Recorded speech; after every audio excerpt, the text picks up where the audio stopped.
నిన్న ఏదైతే కేటీఆర్ గారు మా నాయకుడు ముఖ్యమంత్రి రేవంత్ రెడ్డి గారి మీద వాడిన భాషను తీవ్రంగా ఖండిస్తున్నాం. అంటే తెలంగాణ ప్రజలు అసహించుకునే రీతిలో వీధి రౌడీలు మాట్లాడే భాష కన్నా కూడా తక్కువగా ఆ లాంగ్వేజ్ తోటి మాట్లాడటాన్ని మేము తీవ్రంగా ఖండిస్తూ ఈరోజు మేము సూటిగా కేటీఆర్ని అడుగుతున్నాం, నీ అసహనము ఫ్రస్ట్రేషన్ ఎందుకు వస్తున్నదని చెప్పి ఈరోజు మేము సూటిగా అడుగుతున్నాం. ఈరోజు కాళేశ్వరంలో అవకతవకలు జరిగినాయని రాష్ట్రంలో ఉన్న ప్రజలందరూ, పత్రికలు, ప్రతిపక్ష పార్టీలన్నీ కూడా మరి దాని మీద ఎంక్వైరీ ఏమని చెప్తే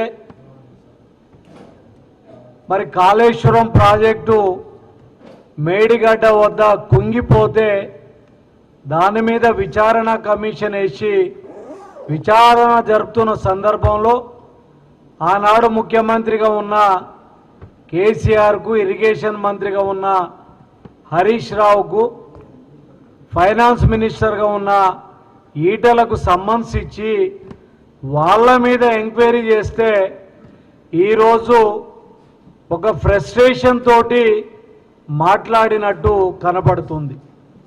ఈరోజు మేము అడుగుతున్నాం, మొన్న ఎన్నికలలో ప్రజలు నీకు బుద్ధి చెప్పిండ్రు, అసెంబ్లీ ఎన్నికలలో, పార్లమెంట్ ఎన్నికలలో కనీసం నీకు డిపాజిట్లు కూడా వచ్చే పరిస్థితి లేదు. ఈరోజు కేటీఆర్ గారు మాట్లాడుతూ రేవంత్ రెడ్డి గారిని అంటే చెప్పడానికి వీలు లేని భాషలో తిడుతున్నాడు. ఈరోజు కాంగ్రెస్ పార్టీకి బట్టలు ఉడదీస్తా, కాంగ్రెస్ పార్టీని సమాధి చేస్తా అని చెప్పి అవాక్కులు చవాకులు తేలుతున్న పరిస్థితిని ఈరోజు మనం అందరం కూడా చూస్తున్నాం. ఇదే కేటీఆర్ని అడుగుతున్నాం, మొన్న జరిగిన ఎన్నికలలో నీ పార్టీని నిన్ను బొందపెట్టి నీ బట్టలు నీ అయ్యే బట్టలు ఉడబీకి నిన్ను ఫామ్ హౌస్లో కూర్చోబెట్టినా కూడా నీకు సిగ్గురాని పరిస్థితి. తెలంగాణ ప్రజలందరూ కూడా నీకు బుద్ధి చెప్పిండ్రు, కర్రు కాల్చి వాతా పెట్టినా కూడా ఈరోజు నీకు ఇంకా కూడా బుద్ధి రాని పరిస్థితి. వెంట్రిక కూడా కేసీఆర్ది పీకలేవని. అయ్యా, మేము వెంట్రుకలు పీకటానికి ఈరోజు అధికారంలోకి రాలేదు. ప్రజలు మాకెందుకు అధికారం ఇచ్చిండ్రు? పరిపాలన చేయమని.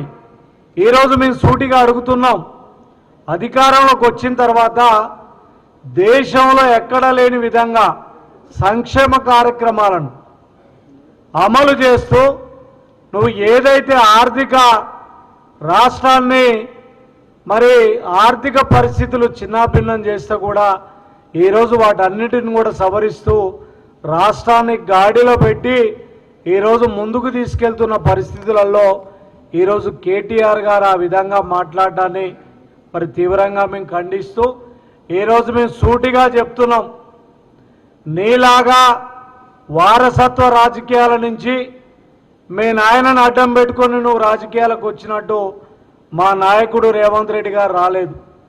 ఆయన గ్రామ స్థాయి నుంచి జడ్పీటీసీగా, ఎమ్మెల్సీగా, ఎమ్మెల్యేగా ఎవ్వరి గాడ్ ఫాదర్ లేకుండా ప్రజల ఆశీర్వాదంతో ఈరోజు వచ్చిన నాయకుడు రేవంత్ రెడ్డి గారు. అలాంటి నాయకుడిని పట్టుకొని అవాక్కులు చవాకులు మాత్రం పేల్తే ఖచ్చితంగా మీ నాలికలు కోయాల్సి వస్తుందని కూడా ఈ సందర్భంగా హెచ్చరిస్తున్నాం. ఇప్పటికైనా ప్రతిపక్ష పాత్ర పోషించండి. మేము వచ్చి సంవత్సరంన్నర కాలేదు. ఈరోజు రైతాంగానికి దాదాపు 50,000 కోట్లు ఈరోజు రైతాంగం కోసం ఖర్చు పెట్టిన పరిస్థితి. ఇలా మేము అడుగుతున్నాం, కాళేశ్వరం ప్రాజెక్ట్ అనేది కూలేశ్వరం ప్రాజెక్టుగా మారిపోయింది. నువ్వు ఈరోజు గొప్పలు చెప్తున్న కాళేశ్వరం ప్రాజెక్టు, మొన్న పోయిన సంవత్సరం కాళేశ్వరం ప్రాజెక్టు వాడకుంటే కూడా దేశంలో అత్యధిక పంట దాదాపు 2,60,000 మెట్రిక్ టన్నుల ధాన్యాన్ని పండిన చరిత్ర తెలంగాణకు ఉంది. అలాంటి పరిస్థితులలో ఇంకా కాళేశ్వరం ఈరోజు మేము గొప్పలు చెప్పినామని చెప్పే పరిస్థితి, ఎంట్రీగా కూడా పీకలేవు అని చెప్పి ఈరోజు మాట్లాడుతున్నాయా? నీ ఎంట్రికలు పీకాల్సిన అవసరం మాకు లేదు.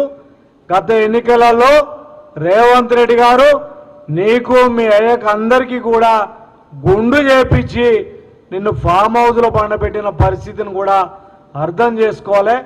ఇలాంటి మాటలు కనుక పనిచేయకపోతే కాంగ్రెస్ పార్టీ నాయకులు కార్యకర్తలు తిరగబడటం ఖాయమని కూడా ఈ సందర్భంగా హెచ్చరిస్తున్నాం.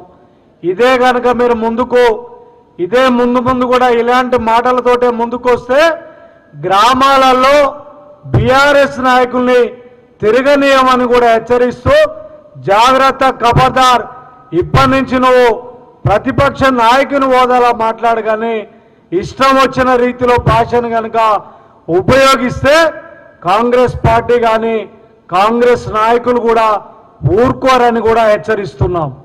విదేశాల్లో ఉన్నత విద్యను చదువుకోవాలని అనుకుంటున్నారా? అయితే వెంటనే ఫ్లైగ్రాడ్ ఓవర్సీస్ ఎడ్యుకేషన్ కన్సల్టెన్సీని సంప్రదించండి. మీ విదేశీ కలలను సాకారం చేసుకోండి. ఫ్లైగ్రాడ్